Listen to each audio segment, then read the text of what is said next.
میں آپ کی میزبان دعا ناز، آپ دیکھ رہے ہیں K20 نیوز۔ خبر شامل کرتے ہیں ڈسٹرکٹ کورنگی۔ ڈسٹرکٹ کورنگی میں ہوا قبضہ مافیا کا راج، عوام ہوئی پریشان۔ باقی جانتے ہیں آصف انصاری کی اس رپورٹ میں۔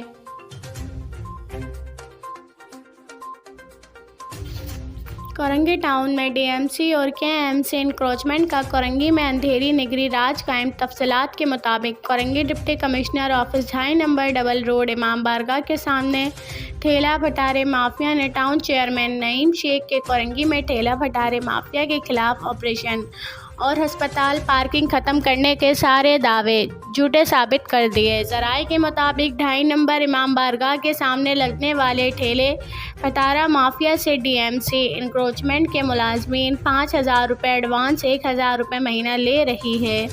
نہ دینے والے کا ڈی ایم سی کے ملازمین فیصل عرف موٹا اور خرم بٹ اور ان کے ساتھ سامان اٹھا کر لے جاتے ہیں، پھر ہزاروں روپے کی توڑ جوڑ کرنے کے بعد سامان واپسی دیا جاتا ہے۔ دوسری جانب کورنگی کراسنگ پر واقع انڈس ہاسپٹل کے باہر غیر قانونی پارکنگ اب بھی موجود ہے، جو اپنے آپ کو ڈی ایم سی کی جیکٹ پہن کر ملازمین ظاہر کرتے ہیں۔